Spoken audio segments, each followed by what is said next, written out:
بسم اللہ الرحمن الرحیم۔ تمام سننے والوں کو افضل وائس کی طرف سے خلوص برا سلام۔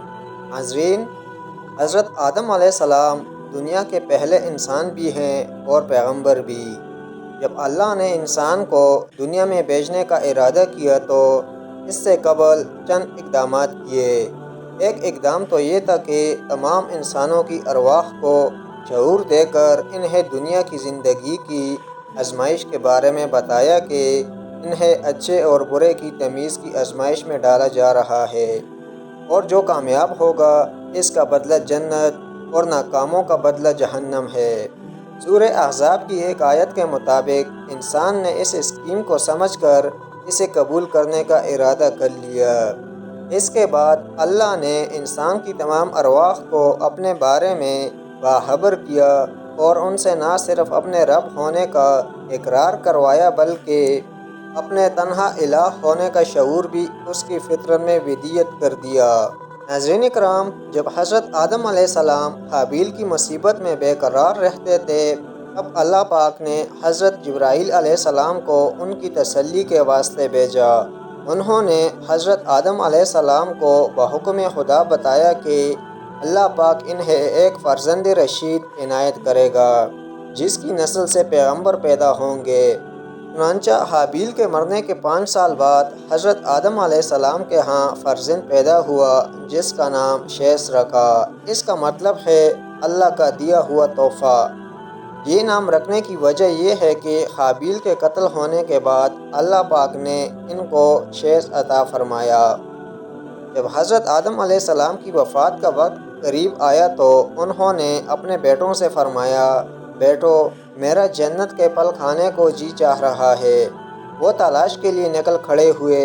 انہیں سامنے سے فرشتے آتے ملے جن کے پاس حضرت آدم علیہ السلام کا کفن اور خوشبو تھی، اور ان کے پاس کلہاڑے اور ٹوکریاں بھی تھی۔ انہوں نے کہا، آدم کے بیٹو، تمہیں کس چیز کی تلاش ہے؟ انہوں نے کہا کہ ہمارے والد بیمار ہے اور جنت کے میوے کھانے کی خواہش رکھتے ہیں۔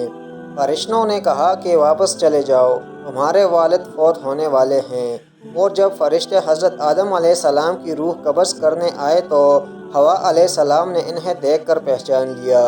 وہ حضرت آدم علیہ السلام سے چمٹ گئی۔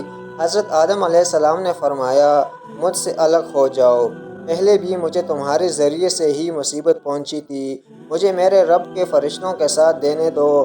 ناظرین کرام، فرشتوں نے ان کی روح قبض کر لی، پھر غسل دیا، کفن پہنایا، خوشبو لگائی، آپ علیہ السلام کی قبر کھودی اور لحد تیار کی۔ پھر انہوں نے حضرت آدم علیہ السلام کی نماز جنازہ ادا کی۔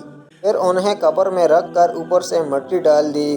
پھر کہا، آدم کے بیٹو، تمہارے لیے یہی طریقہ ہے۔ ناظرین کرام، حضرت آدم علیہ السلام کہاں دفن ہوئے اس میں اختلاف ہے۔ مشہور یہ ہے کہ انہیں ہندوستان کے پاس سری لنکا میں دفن کیا گیا۔ ایک قول یہ ہے کہ مکہ مکرمہ میں جبل ابی قبیس دفن کیا گیا۔ یہ بھی کہتے ہیں کہ حضرت نوح علیہ السلام نے طوفان کے موقع پر ان کی اور حضرت حوا کی میتوں کو ایک تابوت میں ڈال کر کشتی میں رکھ لیا تھا، اور پھر طوفان کے بعد انہیں بیت المقدس میں دفن کر دیا۔ حضرت آدم علیہ السلام نے اپنے بیٹوں کو وصیت کی کہ شیث علیہ السلام میرا قائم مقام رہے گا، تم سب اس کی فرمانبرداری کرو اور اس پر ایمان لاؤ۔ سب نے اقرار کیا، اور پھر حضرت آدم علیہ السلام کی وفات کے بعد حضرت شیث علیہ السلام نے ان کے کام یعنی رشد و ہدایت اور تبلیغ کی ذمہ داری اٹھائی۔ حضرت شیث علیہ السلام کے زمانے میں بنی آدم 2 قسم کے تھے، بعض وہ جو ان کی طاعت کرتے تھے اور بعض قابیل کی اولاد کی تابعداری میں مشغول تھے۔ پھر حضرت شیث علیہ السلام کی نصیحت سے کچھ تو رائے راست پر آئے اور بعض بدستور نافرمانی میں قائم رہے۔ حضرت شیث علیہ السلام کی نصیحتوں میں سے کچھ یہ ہیں کہ مومن حقیقی وہ ہے جس میں یہ خصلتیں ہوں: اول، خدا کو پہچاننا، نیک بد کو جاننا، بادشاہ وقت کا حکم بجا لانا، ماں باپ کا حق پہچاننا اور ان کی خدمت کرنا، صلہ رحمی یعنی لوگوں سے نیکی اور محبت کرنا، غصے کو حد سے نہ بڑھانا، محتاجوں اور مسکینوں کو صدقہ دینا اور رحم کرنا، گناہوں سے پرہیز، مصیبتوں میں صبر، شکر الہی۔ ناظرین، حضرت شیث علیہ السلام کی وفات کا وقت آیا تو انہوں نے اپنے بیٹے انوش کے حق میں وصیت کی، چنانچہ انہوں نے منصب سنبھالا۔ ان کے بیٹے کنین، پھر ان کے بیٹے ملاحیل نے یہ سب منصب سنبھالا۔ ان کے بارے میں اہل فارس کا کہنا ہے کہ وہ حفظ اقلیم کے بادشاہ تھے۔ سب سے پہلے انہوں نے درخت کاٹے، شہر بسائے اور بڑے بڑے قلعے تعمیر کیے۔ وہ کہتے ہیں کہ بابل اور سوس ایران کے شہر انہوں نے تعمیر کروائے۔